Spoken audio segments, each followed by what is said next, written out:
Welcome to June. Time to start. It's time to start. Okay, so many things. Let's do a couple exponential growth decay problems. There's a few things I want to show you. Then we'll talk, I think, mostly about graphing, finding relative maxima, minima, concave, up, down, stuff like that. So I have two examples in mind specifically. Here is the first one. Let's say the half-life of some made-up thing, let's say parmentonium, is 2,500 years. And we find an object with, let's say 70% of its initial parmentonium.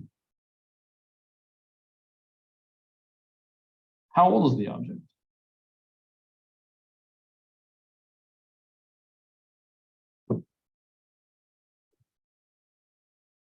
So here's what we know, or here's what we're going to do.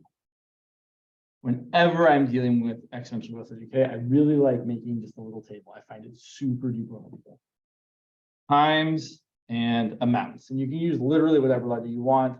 A, P, N, Y. N is pretty typical for, actually, really, most people use little, I don't know, some people, I'm going to use capital N. People might use like lowercase m, really anything you want. Do whatever you like. So we weren't actually given any amounts, but we know that whenever this thing like originated, we started off with 100%. So I'm going to say time equals 0. I have 100%, or 100 grams, or 100 kilograms, or 100 units of whatever I want, because then it's easy to take percentages. Oh, sorry, I didn't find my video here. 1 second. There we go. Okay. Oh, and open the camera. Okay. All right. Good. Cool. So, if you're given one of these problems where you're dealing with percentages and they don't give you an initial amount, or I just say it's 100. Easy. And then we know that 2,500 years later, how much are we going to have? Not 70. 2,500 years is the what? Right. So the half-life literally means the amount of time, 2,500 years, that it takes for half of the thing to decay away. So after 2,500 years, I'm going to be left with half of what I started with. And not that you need this next thing, right? But you could say after another 2,500 years, I'm left with half of what I started with there. And after another 2,500 years, I'd have half of that. And you keep going and going and going. We don't need to do any of that if I wrote it in red, but you could do that if you wanted to. And the question we're really asking here is, well, how many years is it going to take until we get to 70% of what we had to start with? Usually, if you're doing this table correctly, you should have 3 rows of entries. 2 of the rows should be completely filled in on the left and the right. And the third row, 1 of those pieces of information should be missing because that's what you're trying to find. This is always how I do it. Like, I can't think of a better way of doing it. So then we start off with n of t equal to c e to the kt, or if you prefer, y equal to c to the kt, or whatever letter you are using. You don't really have to, but you can plug this in. If I plug this first data point in, I'm going to say that n of 0 equals c times e to the k times 0, but that's equal to 100. But that's just going to get me that c is equal to 100. E to the 0 is 1, and c times 1 is c. C is always the initial amount you're starting with. Usually, except for in one of these homework problems, it's pretty much a given. But sometimes it can be more work to find what c is. Then we're going to plug in this other data point and say, great, well now n of 2,500 equals, I'm going to use my value of c, so it's going to be 100 e to the k times, I'm plugging in 50, or sorry, 2500 for time, and that's going to equal 50. So time is 2500, and the amount n of 2500 is equal to 50. And then we're going to solve for this. So whenever you're solving for something like k or t, you always want to divide by this coefficient first. So I'm going to take 100 e to the 2500k equal to 50 and divide both sides by 100. E to the 2500k equal to 50 divided by 100, which is just a half. And then we take the natural log of both sides. The natural log of e to the stuff ends up just being the stuff equals the natural log of 1/2. So we have 2500k equals the natural log of 1/2. So k equals the natural log of 1/2 divided by 2500. Which is very typical. If you've ever taken a chemistry class, you might have seen someone show you the fact that the k value is always going to be the natural log of 1/2 over the half-life. Or you might have seen it as like the negative natural log of 2 over the half-life. Or maybe positive, depending on if they're like doing weird things with negative signs. But it's always something like that. It's always the half-life. Okay, so now we've got our full model. N of t equal to 100 e to the natural log of 1/2 over 2500 t. If you want to, it's perfectly fine just to write the letter k there and do all your work with just a k there, and at the very end substitute in what the k value actually is. I'm not going to do that here, but you can, and I kind of recommend it because it's just less trouble writing. All right, so now I want to do this. So I'm going to say, well, I don't know what the time is, but I know that the amount is going to be 70%. So I'm going to set 70 equal to 100 e to the, oops, I blew it there. Sorry, it's gross. I'm going to run out of room. I wish my writing was just a little bit better. I'm going to plug that in down here and get 70 equal to 100 times e to the natural log of 1/2 over 2500 times t. And just like solving for k, we're going to do the same sort of process. We're going to divide by 100, take the natural log of both sides, and so on. So we're going to get 70 over 100 equal to e to the natural log of 1/2 over 2500 t. I would write that as either 7/10 or really 0.7. And then I'm going to take the natural log of both sides. So the natural log of 0.7 is equal to the natural log of e to a bunch of stuff is just that stuff. So we're going to get the natural log of 0.7 equal to the natural log of 1/2 divided by 2500 times t. Finally, multiply both sides by the reciprocal of this. So you're going to get that 2500 over the natural log of 1/2 times the natural log of 0.7 is equal to t.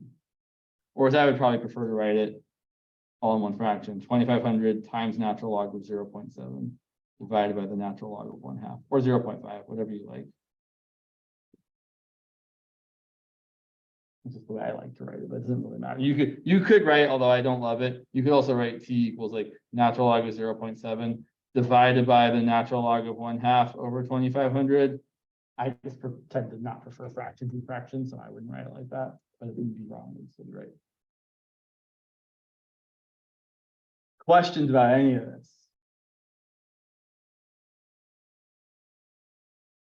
The only thing I would say to watch out for on questions like, or one thing I would say to watch out for is make sure that whenever you're setting n of t equal to something, n of t or y or whatever should always be the amount that you have. Occasionally they might phrase it as this thing has decayed by 30%, meaning we've lost 30%, but we have 70%. So make sure that you are always writing that this thing here, right? N of t is really, see that? N of t is really the amount of whatever at time t. So it should be the amount you have, not the amount you've lost. Occasionally people get tripped up by that. I've seen. Bless you. Questions about anything I've said there? Yeah.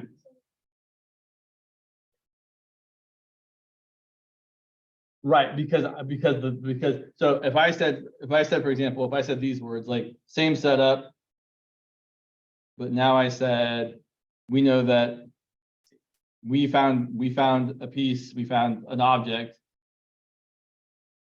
where the amount of parmentonium decayed by 40%. Then our setup would be, well, that means we have 60%. So we would say, okay, I'm going to set 60% of 100 equal to 100 e to the k, which was natural log of 1/2 over 2,500. That's how we would do that. I don't think you should just be careful when you read these questions, because someone can be, you know, like I've seen people write has decayed to 40%, and the way you would read that would mean you have 40% left. So just make sure you write, if I say I have an initial amount of stuff, I have 100%, and then it decays to an amount of 40%, I'm saying there is 40% left remaining. So just be careful with the reading. It can be a little bit tricky sometimes. I don't think your teacher is going to try to trick you this way. I just know that it can be. I've seen students get the wrong part there. So make sure you read. If someone uses the word decays by or to, make sure you're reading that very carefully. And if you're not sure, it's fine to ask for clarification. Okay, let's do one more example. This example is similar-ish to the first homework question on section 3.6. And this one has kind of an extra challenging piece that we have to deal with. So let's say, excuse me, apologies. Let's say we have a bacterial culture. Bacteria, I don't know. A bacteria culture grows at a rate proportional to its population size. Okay, and again, I'll remind you all, that's just code for, we know that the rate of, that you have an exponential growth thing, right? And then we know we have 500 bacteria after 3 hours. And sure.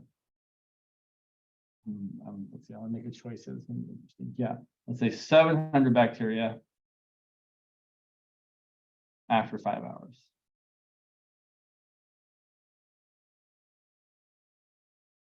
And we're going to answer, we're actually going to do this one very similar to the homework problem, because I think it's worthwhile. So let's first find the relative growth rates.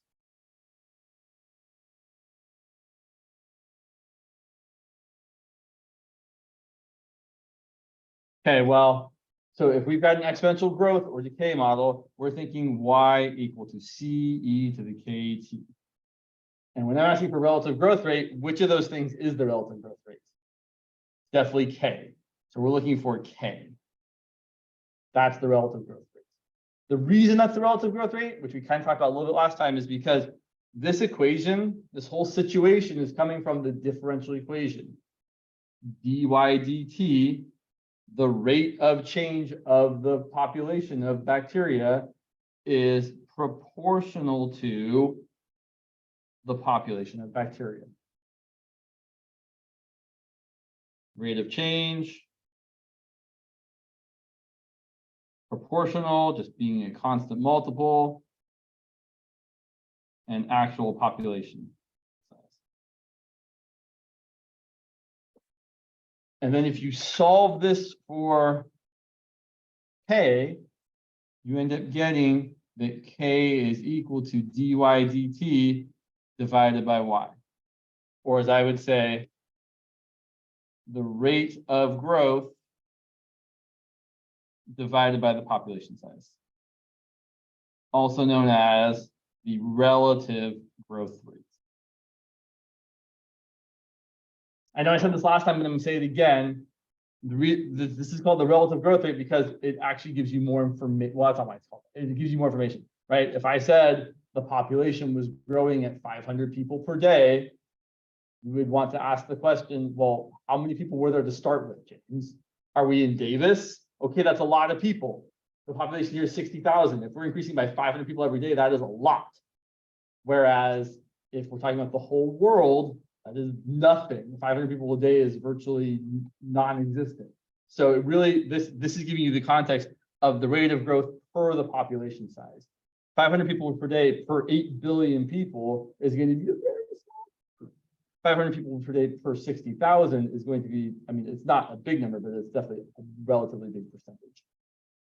So that's the relative growth rate. It's just equal to K though. So we're going to solve for K first. All right, so I need to plug, I'm still going to do the same thing I've done every other time. I'm going to write T, I'm going to write Y, and let's see, my data points are, I know I have 500 bacteria after 3 hours. So time is 3, bacteria is 5.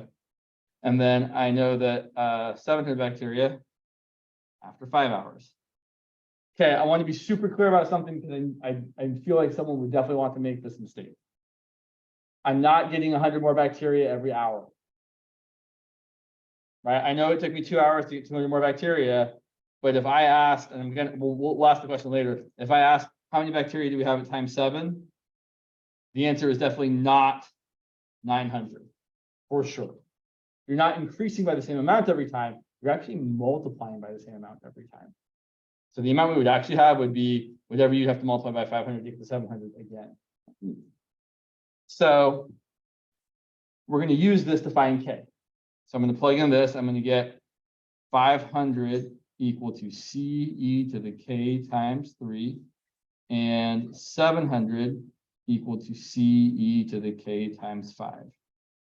Now, this problem is more challenging because unlike the previous two problems, you can't just know what C is right off the bat.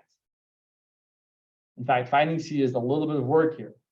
So what we're going to actually do, and there's people do this in 2 different ways usually. Some people like to do this kind of slick trick thing where they say, I'm going to take this equation and divide it by that equation, which is totally allowed. It feels weird that you can divide equations by other equations. But if you did that, you would get 500 over 700 equal to CE to the 3K over CE to the 5K. And the C's cancel. I'm going to show you the other way too, don't worry. And I get 5/7 equal to E to the 3K minus 5K is negative 2K. I would probably do a little bit more work here. I would probably say, let's write this as 5/7 equal to 1 over E to the positive 2K, and then take the reciprocal of both sides. They're like positive numbers. And then you would take the natural log of 7/5 equals natural log of E to the 2K. And so K is going to equal the natural log of 7/5 over 2.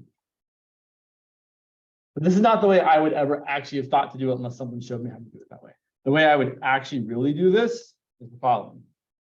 I would solve each of these equations for C. So I would say, okay, in this first one, C is going to equal 500 divided by E to the 3K. And the second one, C is going to equal 700 divided by E to the 5K. And then I would set those C's equal to each other.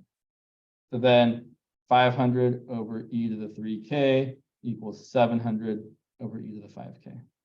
You can cross multiply and get 500 E to the 5K equals 700 E to the 3K. I feel like that's almost always too much work because what I really want is all the E to the K's on one side. So then I would say, really, I want E to the 5K divided by E to the 3K equal to 700 over 500. But that's exactly the same place we're getting to over here. What we really have now is E to the 2K equal to 7/5, which means K is going to equal the natural log of 7/5 divided by 2. And that is your relative growth rate. So that is the answer to the first part of this question. Cool. Question so far? Okay. The next part is easy, but also terrible. So the next part is, what was the initial size of the bacterial culture? So what initial number of cells did we start with?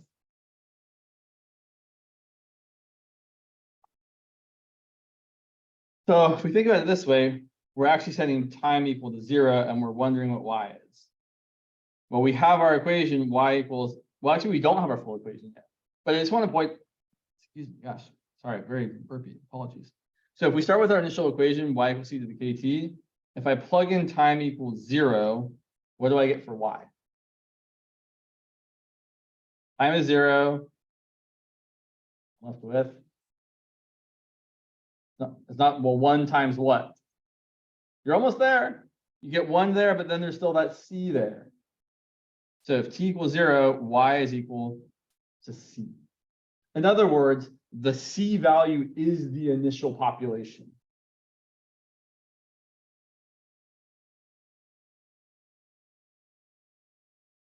So what I could do, based on all the work I've already done up here, is well, look, I have that c is equal to 500 over e to the 3k, and I know what k is. So c is going to equal 500 divided by e to the 3 times k, which is natural log of 7/5 over 2, which is really terrible. I'm not going to lie. That is an awful thing to have written. I almost feel like a bad person for. Yeah, and there's not really much more you can do with that. I suppose the only thing you could really do if you want to make it look a little nicer is say it's 500 times e to the negative 3/2 times natural log of 7/5. Right, bringing that up and making it a negative power instead.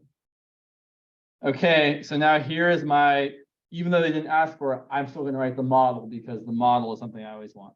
My model, y equals c e to the kt, is going to be y equals, okay, there's my c, 500 e to the negative 3/2 natural log of 7/5 t.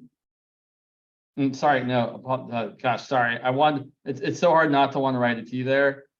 There's no t there. That's just my c value. Sorry. Yes, right. So this would be write the exponential model or find the population size at any time t. This is also the answer to that question. So the population or number of cells at time t is just this with the numbers plugged in. So I'm going to get y equal, let's do it right this time. So there's my c value, 500 times e to the negative 3/2 natural log of 7/5 times e to the kt. So e to the k, which is natural log of 7/5 over 2 times t. It's kind of terrible, not going to lie. Right. Oh, well, this is very similar to the first homework question as well. Yeah. All right. So then the question there really, well, actually, no, not the question. Yeah, there's one other thing I want to ask about. Yeah. So there's 2 more questions to this that I want to address. What's the population at time equal to 7? Well, that is a really easy question to answer, at least in our mind, in that it's easy to plug in 7 for time. It's going to look gross, but the actual doing of it is just replace t with 7.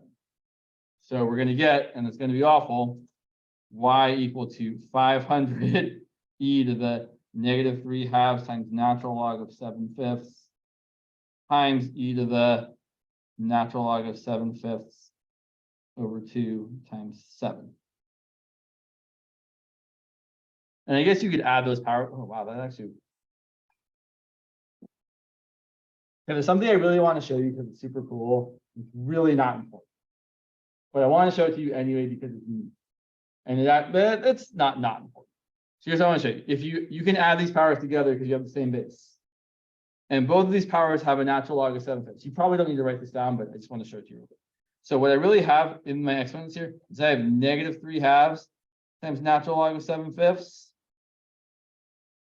And then over here I have plus 7/2 times natural log of 7/5. And what's negative 3/2 plus 7/2?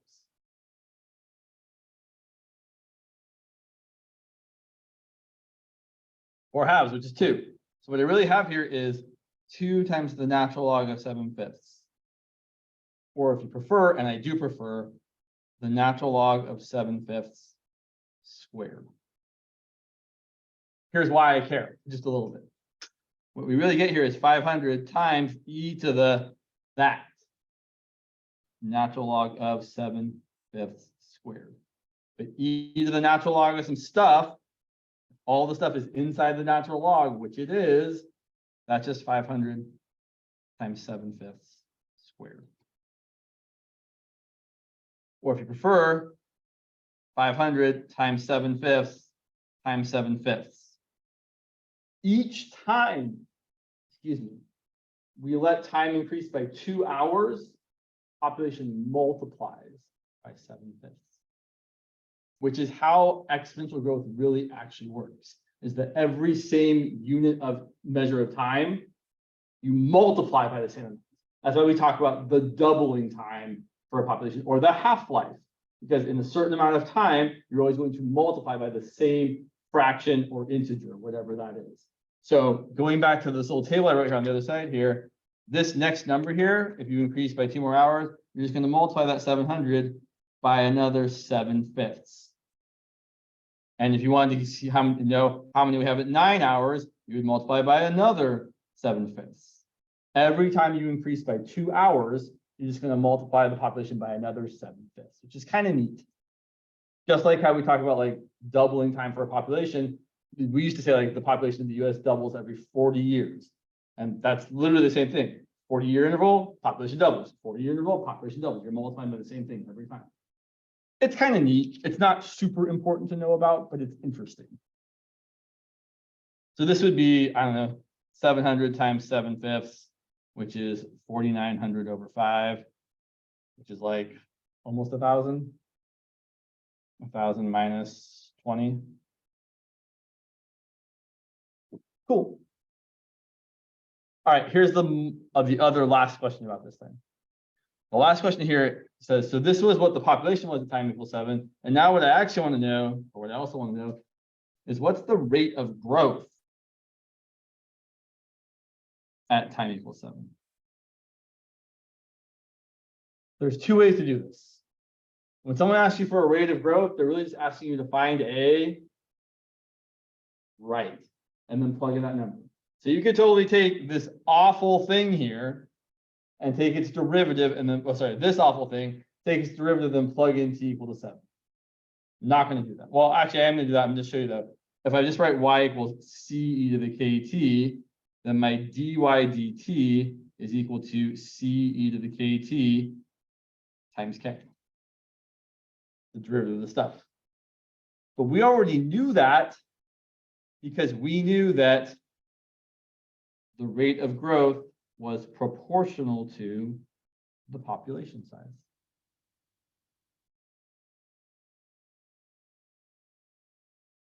So what you could do for this kind of problem is say, well, look, I already know what the population size at time 7 is. It's that terrible number we just found. Actually, it's not terrible. It was 980.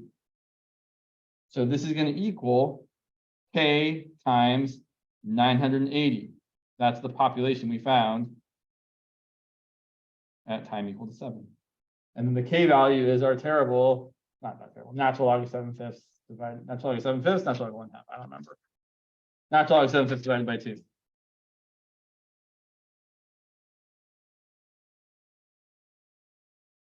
K value there. That's kind of neat. But the point there is that you can just take your population size and multiply it by the relative growth rate to get the actual growth rate. But it's not a constant, right? The actual growth rate does actually depend on your population, right? If you're saying you're growing at a rate, a relative growth rate of like 5 people per day per 1,000 people you have, well, if you have 60,000 people, then you'll be growing at 60 times 5, which is 300 people per day. If you have 60 million people, you're going to be growing a lot more people every day because you have more people to start with. So actual growth rate is a number that changes. Depends on how many people or cells or whatever you have. Relative growth rate should always be constant. That is the entire basis for all this. And why am I talking about it so much? Because you're going to use it in 17b and 17c. Especially in 17c, this whole idea really comes back when we talk about all sorts of stuff that I don't want to get into because we're not there yet. But we will be there eventually. And it's definitely this idea of the rate of change being relative to the population size is super important. Okay. Well, let's move on. Let's talk about graphing and all the things entailed with it. So the reason I'm really talking about graphing is because it's how we're going to talk. It's how we're going to talk about finding relative maxima, relative minima, and inflection points and things like that. So let's start off with something not too terrible. We're going to graph f of x equal to x cubed minus 3x squared. And I'm going to show you what I think you should do when you're graphing, even if it's not exactly the same thing you should do. If I'm trying to graph a function, I want to find all the important things. And when I say important things, here's my usual list. One, I'm first going to look for intercepts. So to find the y-intercept, we set x equal to 0. And f of 0 is going to be 0 minus 0. So great, 0, 0 is my y-intercept. It's also an x-intercept. For the x-intercepts, we set y equal to 0. So we're going to get x cubed minus 3x squared equal to 0. And that usually is going to involve some amount of factoring. Not always, but often. Factor out an x squared, and we get two x-intercepts. We get x equal to 0, and x equal. After that, I would look for any asymptotes. But since this is a polynomial and it's defined everywhere, not discontinuous, not differentiable, or I should say it is differentiable, discontinuous, there are none here. You're never going to get asymptotes, vertical or horizontal, for a polynomial. So we move on to the critical points, or as what I would say, the first derivative stuff.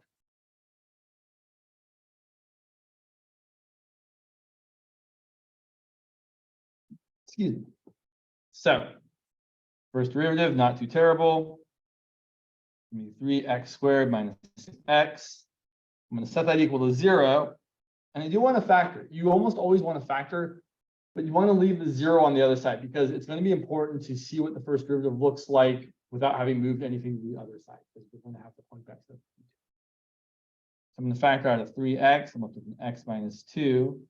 So my critical values or my critical points, whatever you want to call them, x equal to 0, x equal to 2. And then here's what we do with them. We put them on the number line.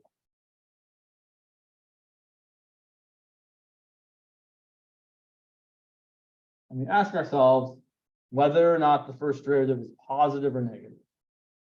So I'm going to pick a number bigger than 2. I want you all to everybody pick a number bigger than 2 in your head. I don't care what it is. It could be a billion, it could be 5.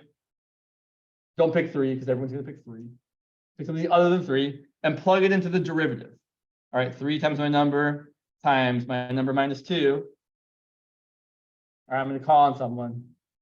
Are you ready? I don't want to know the number. I just want to know if it's positive or negative. Lila, is your number positive or negative? Sorry, I know. Right, Lily, how about you? Right. Sorry, there's 2 Lilies. I know. Sorry. Oh my gosh, Andrea, positive. Did everybody get a positive number? Yeah, everybody. Did you all pick the same number? I mean, you might have all picked 3. No, you didn't all pick the same number. Any number you pick over here, you're going to get the same result because any number bigger than 2 minus 2 is going to be positive regardless of what you pick. And any number bigger than 2 plugged in here is also going to be positive. So it's definitely going to be positive. And that's true for every number that is larger than 2. Now, if we pick something between 0 and 2, I'm going to pick a half just to be annoying. 3 times a half is positive. A half minus 2 is negative. And a positive times a negative is negative. And then finally, if I pick something less than 0, like -4, 3 times -4 is negative. -4 minus 2 is also negative. And a negative times a negative is a positive. I will mention, because it is sometimes easier to do a different way. Another way of doing this is if you look at where your critical values came from, the factors they came from, if those factors have odd powers, then the sign is going to change every time you go over one of those critical values that came from one of those factors. On the other hand, we'll see in a little bit here, if one of those powers was even, sign will not change. So what does this mean for us? Well, if your derivative is positive, your function is increasing or decreasing. The function is increasing if your derivative is positive. And if your derivative is negative, your function is decreasing. And if your derivative is positive, increasing again. So this sign chart, in addition to telling us whether we have relative maximum or relative minima, actually really helps us graph the function.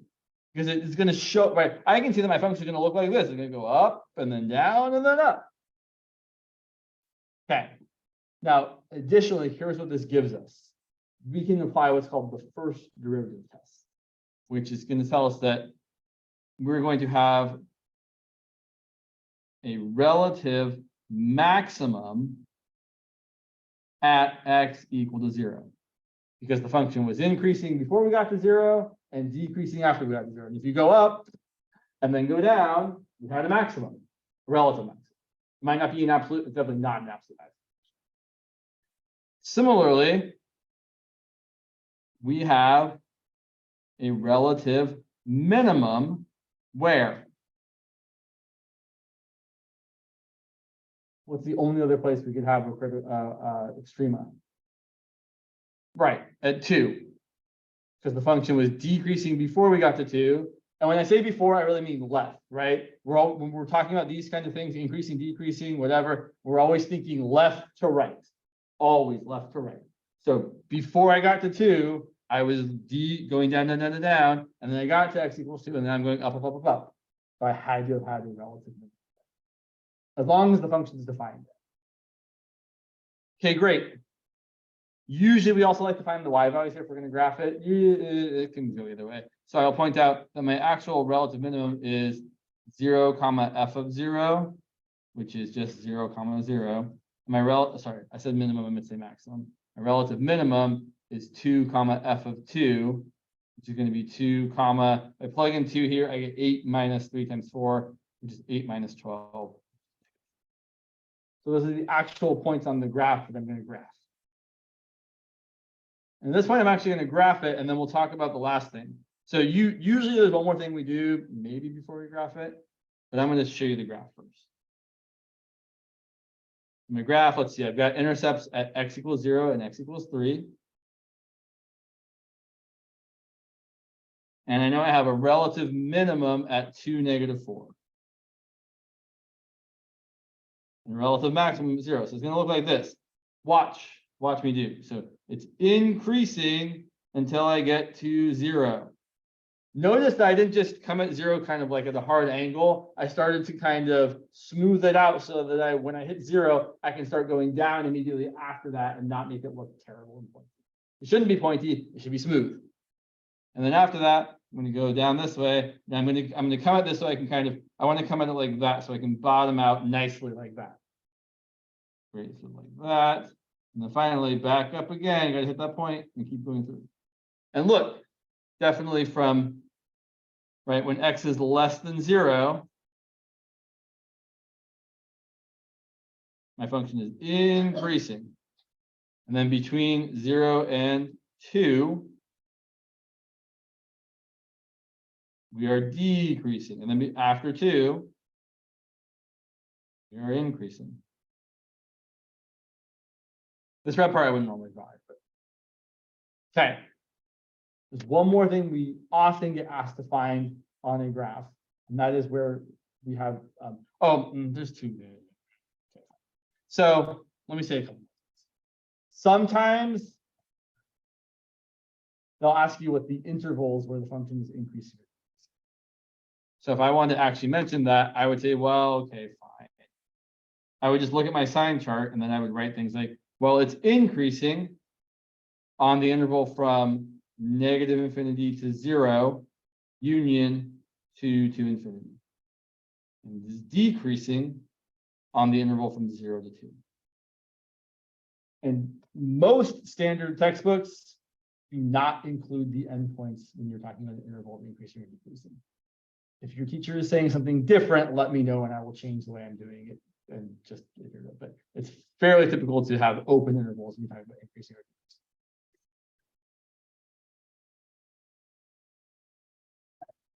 But there is one other thing.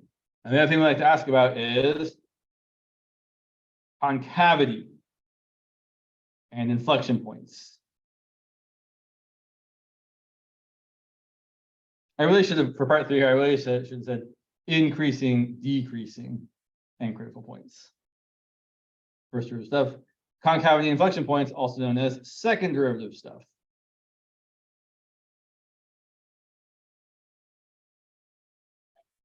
Inflection. INFLECTION. Yeah, sorry. So literally, same thing we did for the first derivative, just for the second derivative. So we're going to take the second derivative.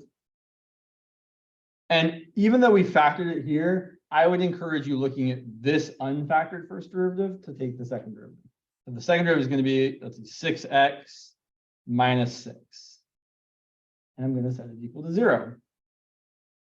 I'm going to factor because I like factoring. So you get 6 times x minus 1 equal to 0. So my critical point for the second derivative here is going to be x equal to 1.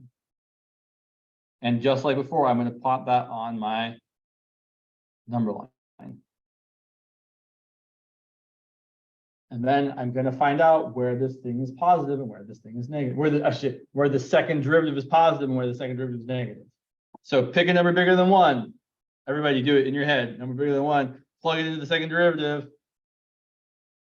And show me on your fingers. Give me a thumbs up if you got something positive, a thumbs down if you got something negative. Right. Thumbs up. 7 up. Right. Cool. Positive. And then over here, if you plug in something less than 1, like 0, you're going to get a negative number.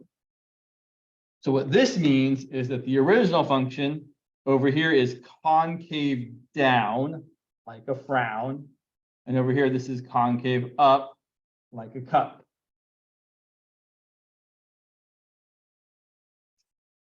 And look, that definitely agrees with how our function looks, right? It's certainly concave down here. It's definitely concave up over here. And then the inflection point at 1, negative 2 is where the concavity changes from being down to being up. So I will point out one thing here. Concavity or an inflection point doesn't care which way you change. Doesn't matter if you go negative to positive or positive to negative. Inflection point is just a point with a few extra little pieces, we'll talk about in a minute, where the concavity changes from one side to the other side. Whereas for the first derivative stuff, if you change from positive to negative, you have a relative maximum. If you change from negative to positive, you have a relative minimum. And both of those are called relative extrema. So right here, there's your relative maximum. It's bigger than all the stuff next to it. Right there, you have your relative minimum. It's smaller than all the stuff next to it. That's all that means. The other word people use sometimes is local maximum or local minimum because you're bigger than or smaller than all the stuff that's local to you or you're next to. But that doesn't, right? This is definitely not an absolute maximum. Over here, the function gets way bigger. And this is definitely not an absolute minimum. Over here, the function gets way smaller. This function does not have an absolute maximum or an absolute minimum because it can get infinitely large and negative. Yeah, cool. Questions about any of this before we do more? We're going to do more examples for sure. Oh, I actually have one more thing to say. Sorry, one more thing. If I were talking about the intervals of concavity, I would say it's concave up on the interval from 1 to infinity and concave down on the interval from negative infinity. And that's pretty much, with the exception of asymptotes, because this function didn't have any asymptotes, that's pretty much all the stuff we do when we're trying to graph a function, or at least that I think we should do.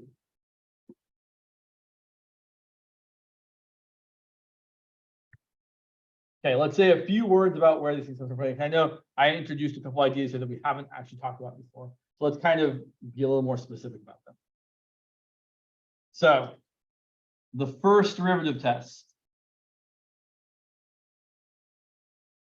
This is the first derivative test. Oh, sorry, you might want to see the things I'm writing. Sure. So the first derivative test is a test for relative extrema, for relative maxima and minima. So when someone's using the first derivative test, they're trying to see, do I have a relative maximum or a relative minimum? So here's the test. First step, find all critical values of f of x. How do we find critical values? you're going to set something equal to something. How do we find critical values? What are we setting equal to 0? Right, because you're literally trying to find where you top out and have a horizontal tangent line, or you bottom out and have a horizontal tangent line. That is why you are setting the derivative to equal 0.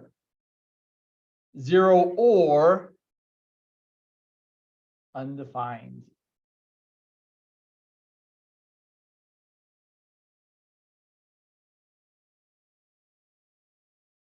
Right, for example, let me grab another piece of paper here. Here's a real quick example. F of x equal to the absolute value of x minus 2. Let me draw it. Sure.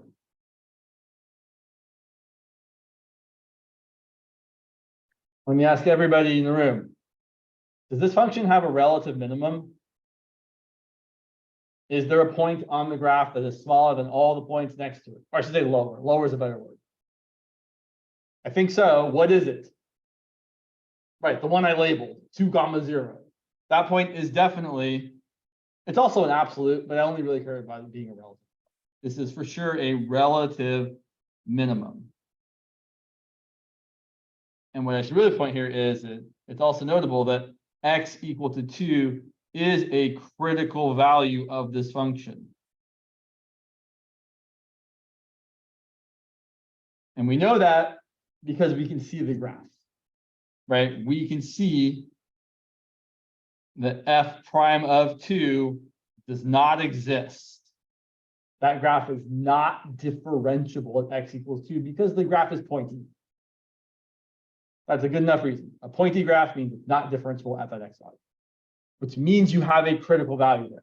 So pointy points are critical points. Yeah. Yeah.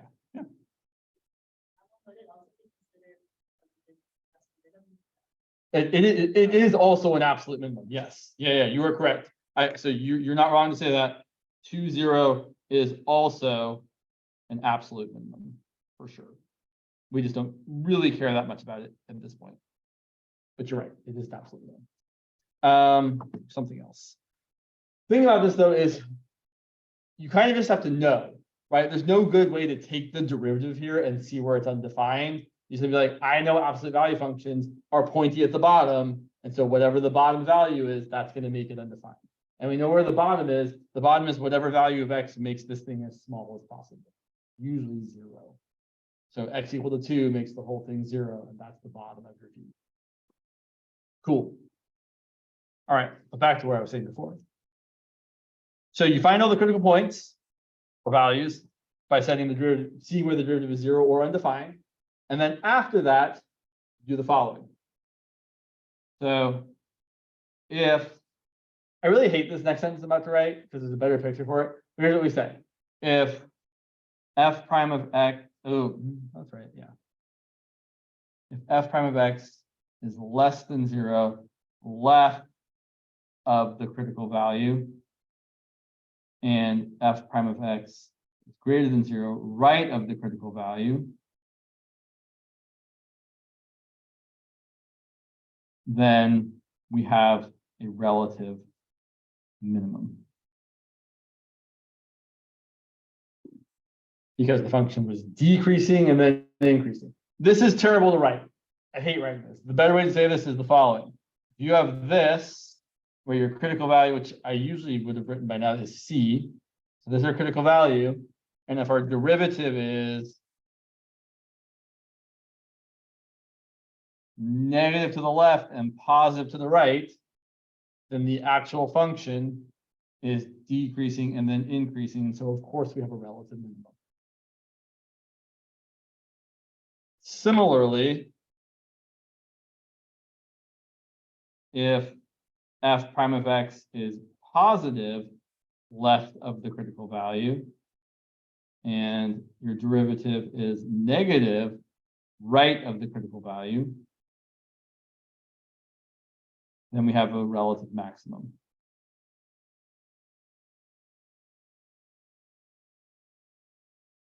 Or drawing, we have this situation. Here's my critical value, and my derivative is positive left and negative to the right.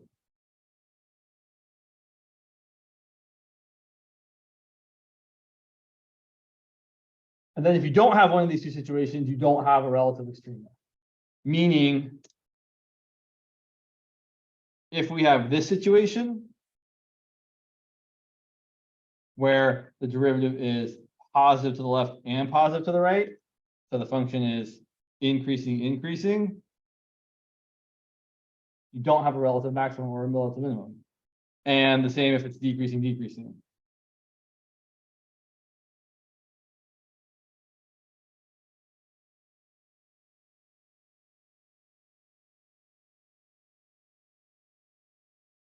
No, and we do not have a relative extrema. A relative extrema at x equal to c. The example of this that you should all keep in your minds is y equals x cubed. Let me show you. In the way. So y equals x cubed. The derivative is 3x squared. We set that equal to 0. X equal to 0 is our critical value. Okay, let's draw a sign chart for our first derivative. So let's see, here's y prime.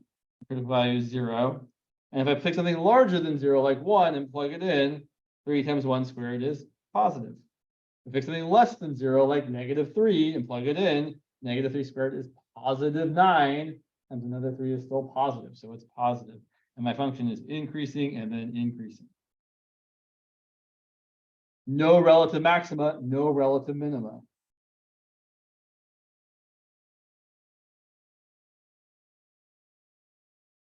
The function looks like this. I mean, kind of, right? Except maybe not as terrible as I've drawn it. Just for fun, where is this function? What interval is this function increasing on? This is one that can be tricky. The interval it's increasing on is -infinity to infinity. It's tricky. So here's what it means to be increasing. And the function's increasing on an interval, literally if it gets bigger from left to right. And no matter what 2 points you pick, the right one is always higher up than the left one, even if one of those points is 0. So this function is increasing everywhere, even though the derivative is 0. So it's not exactly correct to say the derivative has to be positive for the function to be increasing. But it's kind of a subtle, dicey little issue that we don't really care about. I just wanted to point this. Yeah. One other thing I want to say here. Maybe. Here's what usually happens, to be honest. If you get a critical point for your first derivative and the function doesn't have a max or a min there, it often ends up being an inflection point. And that is the case here. If we take the second derivative, which is going to be 6x, and set that equal to 0, you get x equal to 0. And if we do the number line for that, sorry, it's very easy to change from y to f. It just happens naturally sometimes. Same thing. The second derivative is positive over here and negative over here. So we can see that we're definitely concave down and then concave up. So we do have an inflection point at x equal to 0.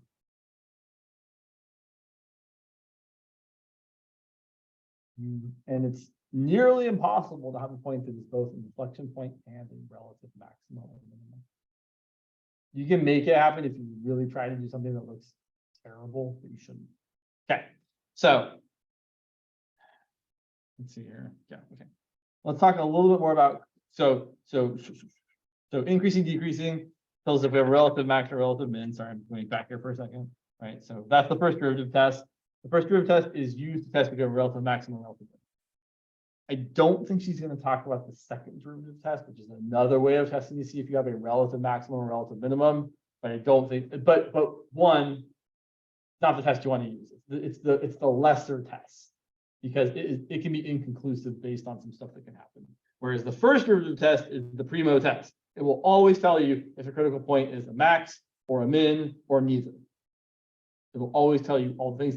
And beautifully, it gives you the shape of your thing you're trying to graph, which is really what you're actually getting.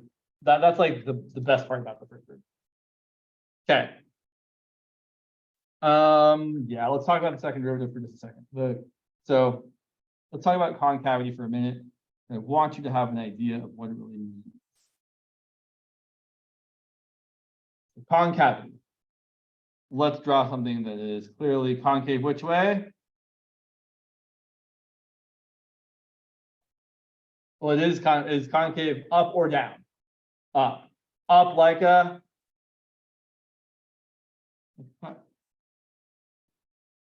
or down like a they rhyme. Down like a frown, up like a. Okay, so here's a couple ways of thinking about concavity.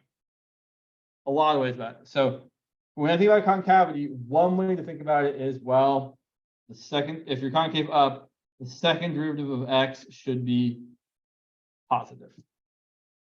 The example function that's in my head that I haven't actually written here is f of x equal to x squared.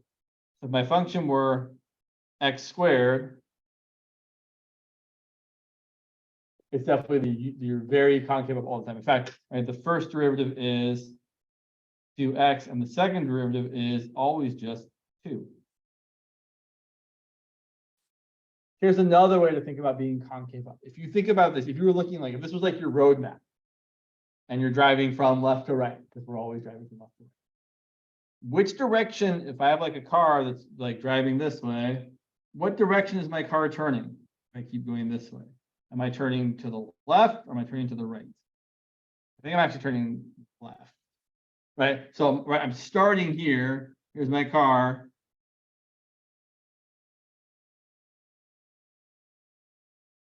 And then I'm going around that way.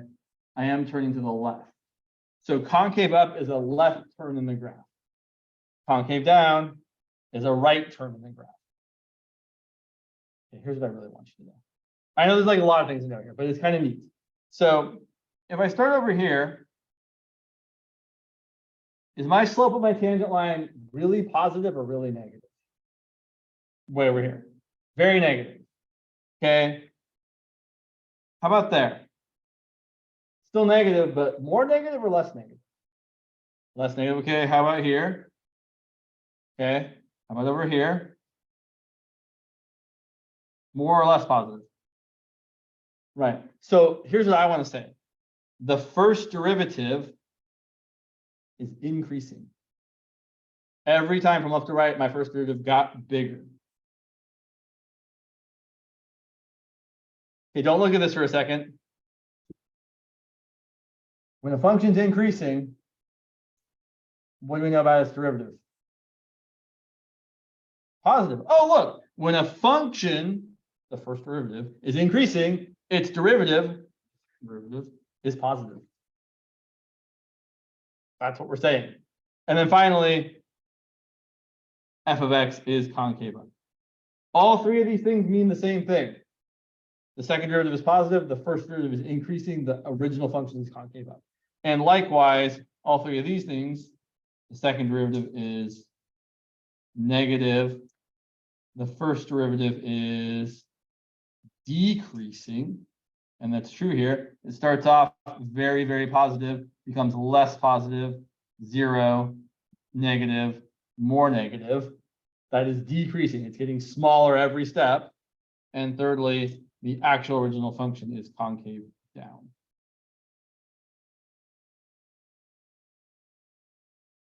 And then the inflection point is where the concavity changes, where you've kind of maxed out your increase and then turned around and started increasing. Yeah.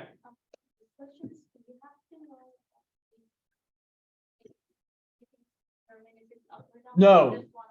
Right. And usually the one that we actually focus on is this one. That's how we usually actually tell if the function is concave up or concave down. But it's nice to know what the other meanings are because they are meaningful. An inflection point is a naturally occurring thing, like in lots of places in real life. It's kind of where your rate of change maxes out, right? In fact, it's literally that. If you think about it, you're finding where the derivative of the derivative is equal to 0 when you find an inflection point. Well, how do you find where a function is maximized or minimized? Where its derivative is 0. If you want to maximize or minimize your first derivative, we are taking the derivative of that and setting it equal to 0, which is exactly where you're finding an inflection point. Okay, so enough of that. I feel like I'm getting a little too into the interesting, but not enough into the examples. So let's do some examples. Let's graph the following. F of x equal to x to the 4th minus 4x cubed. And then next week we'll talk about L'Hopital's rule and optimization. Yeah. So usual things. First, intercepts.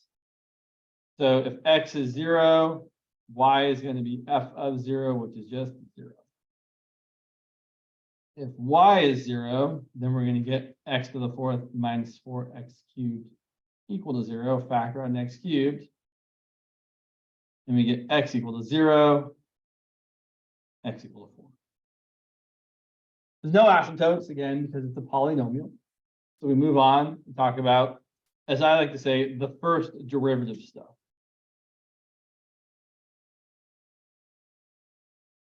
So I'm going to take my first derivative, which is going to be 4x cubed minus 12x squared, set it equal to 0. And I'm going to factor. I'm going to factor out a 4x squared. I'm left with an x minus 3.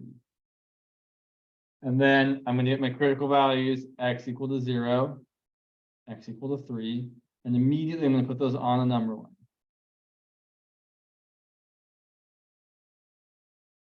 Okay. And now and that's why I want the factor form as well. Right? Because not only does the factor form make it easy to find the critical values, it also makes it easy to determine the sign of the derivative in each of these 3 intervals. Okay, so check this out. I'm going to pick a number bigger than 3, like 20. 4 times 20 squared is positive, 20 minus 3 is positive, and positive times a positive is a positive. And now I'm going to show you a different way to do this. We're still going to check the numbers in a minute, but I'm going to point out 3 came from a factor that had an odd power. And when I go from one side of 3 to the other side of 3, the sign's going to change. In this case, from positive to negative. On the other hand, 0 came from a factor with an even power. So when I move from one side of the 0 to the other side of 0, the sign's going to stay the same. And it's still going to be negative. Let's check. So I pick actual numbers, like if I pick, say, 1, 4 times 1 is positive, 1 minus 3 is negative, and a positive times a negative is a negative. Cool. And if I pick -1, 4 times -1 squared, well, -1, anything squared is positive. Okay, not 0. Any non-zero number squared is positive. So that's a positive, and then -1 minus 3 is still negative. So that's going to still be a positive times a negative, which is negative. Here's what's really happening. When you go to the other side of 0, you're saying, well, I have 4 times something squared times something minus 3. And whether or not that something is positive or negative, when you square it, it becomes positive. So if I'm a little bigger than 0 or a little smaller than 0, that part's still going to always be positive. And if I'm a little bigger than 0, well, 1 minus 3 is negative, and a little smaller than 0, -1 minus 3 is also negative. So this is always going to be a positive thing here, and this is in that little range always going to be a negative thing. Regardless, even though the input here is changing from positive to negative, the output there is still a positive here, and then this part isn't changing sign because I'm still less than 3. Or you can plug in points. It's perfectly fine to plug in points. I like doing this way because it becomes a little bit faster the more things you have to look at. But plugging in points is a very valid way of doing it, and lots of people still do. So do whatever works best for you. I just want you to have options. Okay, so we see that this function is decreasing, decreasing, increasing. Let me ask you all, show me on your fingers. how many relative maxima or minima do I have in total? The answer is this many. I have one relative maximum, relative what? Minimum. Where is the relative minimum? At 3. Do I have a relative do I have a relative maximum of 0? No, because it's decreasing. Do I have a relative minimum of 0? No, because it's decreasing. I don't have a relative maximum anywhere because I never have where it goes from increasing to decreasing. There's no relative maxima, but there is one relative minimum at x equals 3. So we have a relative minimum at 3, comma f of 3. Because I want to know the y value too.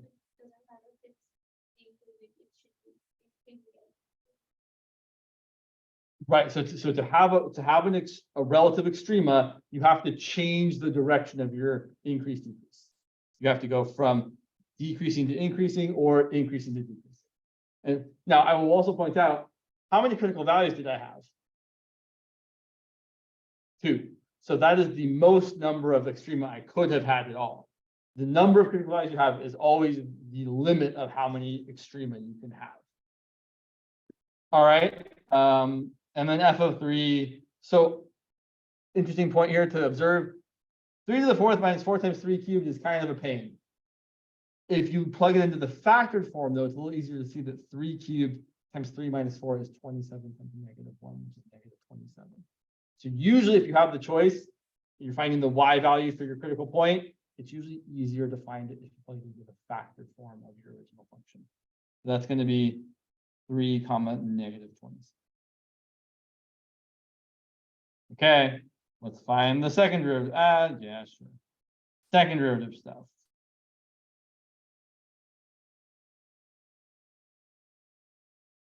I don't really want to write it down, but I guess I should. No, I'll look at that. I'll do that at the end. So second derivative.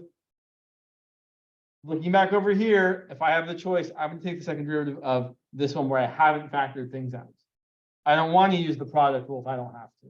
I'm going to take the derivative of 4x cubed, which is 12x squared, minus 12x squared, which is 24x. And then I'm going to set it equal to 0 and factor it. I can factor out a 12x. I'm left with an x here and a 2 here, or minus 2, I guess, really. So here my critical values are 0 and 2 for my second derivative.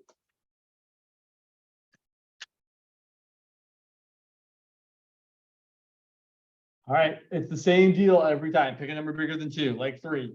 12 times 3 is positive, 3 minus 2 is positive, positive, positive, positive.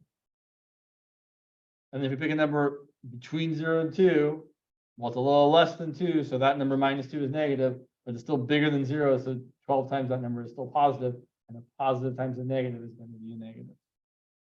Or literally pick 1, right? 12 times 1 is positive, 1 minus 2 is negative. And then finally, over here on the other side of 0, picking like negative 3, 12 times negative 3 is negative, negative 3 minus 2 is also negative, and negative times a negative is positive. I really discourage actually finding the values. I don't care that 12 times negative 3 is negative 36 and negative 3 minus 2 is negative 5. I just care that they're both negative, and then when I multiply them together, the result is positive. It doesn't actually matter that they multiply to positive 180, I think. So then concave up, concave down, concave up. All right, question. Thank you. Yes, good call. F double prime. Thank you so much. And then I also like to, like, there's my function f. So show me on your fingers. How many inflection points do I have? Definitely, I have 2. Each of those critical points for the second derivative is an inflection point. So we have an inflection point at x equals 0, and the y coordinate is also 0, and at 2, comma, whatever f of 2 is. And if I plug in 2 here, I get 8 times negative 2, which is negative 16. Great. Now I have all the information. I'm going to draw my graph. See, I've got the point 1, 2, 3, 4. I would say my x scale is usually kind of not in scale with my y scale. So I've got an intercept at 0 and 4 And then I've got a first derivative, a relative minimum at 3, negative 27. So something like this. Actually, I'm just gonna look at this and say, okay, it's gonna be decreasing, decreasing, increasing. So it's gonna be decreasing until I get to that point. So decreasing and then be concave up like that. Flatten out because the derivative is 0 at 0. But then keep decreasing, but now I'm going to be concave down. And then at 2, I'm going to change again. I probably missed it kind of, that's all right. And be concave up. And then keep going. Yeah.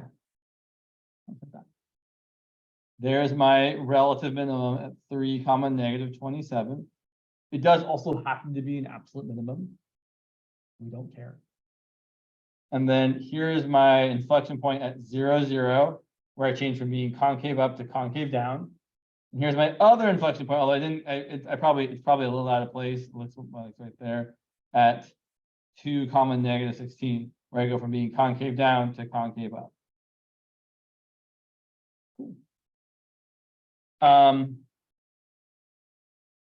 Yeah. So we could also write the intervals of increasing, decreasing, and the intervals of concave up, concave down. This function is decreasing on the interval from negative infinity to 3. And it's increasing on the interval from 3 to negative 27. Stop. Can someone please correct me and say something less dumb than what I have said? Where it's increasing from 3 to negative 27? I made a wait, what should that actually be there? Yeah, I clearly was looking at that point. I just wrote it again. That's much better. 3 to infinity.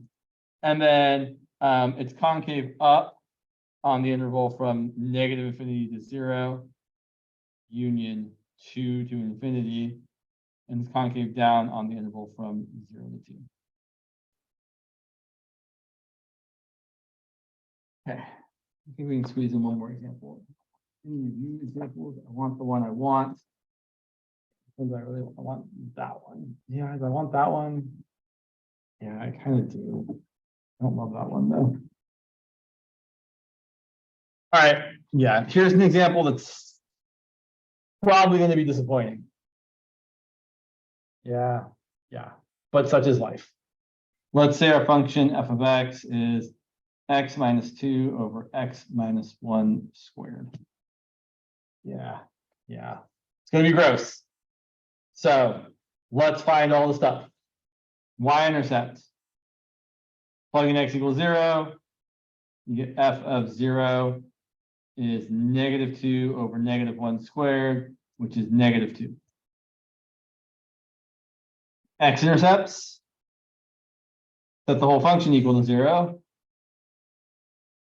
And when you set the whole function equal to 0, that's a rational function. You're really just going to set the top equal to 0. Because for a fraction to equal 0, you need to have a 0 over not 0. So, or you could say multiply both sides by the denominator. And you get x minus 2 equal to 0, or x equal to 2. There's my intercepts. And then I want to find my, I should find my asymptotes. Vertical asymptote. Where is this function undefined? Right. X equals 1. Vertical asymptote. Horizontal asymptote. I know it's been a while, but if you look at this function, what's the degree on top? 1. What's the degree on the bottom? And since the degree on the top is lesser than the degree on the bottom, the horizontal asymptote is 0. Right? If you take the limit as x goes to infinity of x minus 2 over x minus 1 squared, the bottom is getting bigger faster than the top, so the fraction is getting small, closer and closer to 0. We will also see this without seeing, we will see this. Yeah, we got time. Sure. So first derivative stuff. My first derivative is going to be a quotient rule. Bottom times the derivative of the top minus the top. The derivative of the bottom is going to be 2 times x minus 1 to the first times the derivative of the inside, which is 1. So I know it doesn't change anything by writing those things, but I just want you to see them because they are there. X minus 1 squared, squared. Yikes. Oh, it's terrible. Okay, here's what's going to happen though. When your denominator starts off being raised to a power, once you do all the simplifying you can, your new power on the bottom should be 1 more than your previous power. So here's what that means for me. I should be able to get this to be x minus 1 cubed. I should be able to factor out an x minus 1 from the top so that one of those x minus 1s cancels. And I can. I can factor out an x minus 1 from there and from there. I'm left with, well, I need an x minus 1 still there because x minus 1 squared is x minus 1 times x minus 1. But here, I'm factoring that one out, and I'm left with a 2 times x minus 2.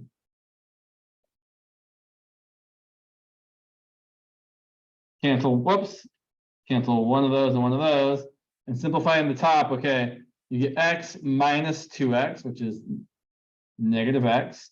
And you get negative 1 plus 4, which is 3.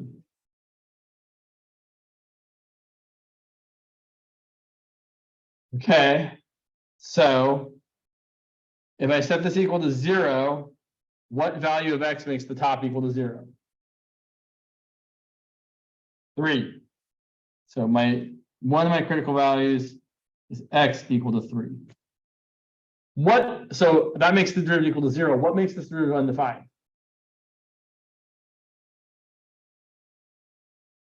Everybody, show me your fingers. Yeah, thank you so much.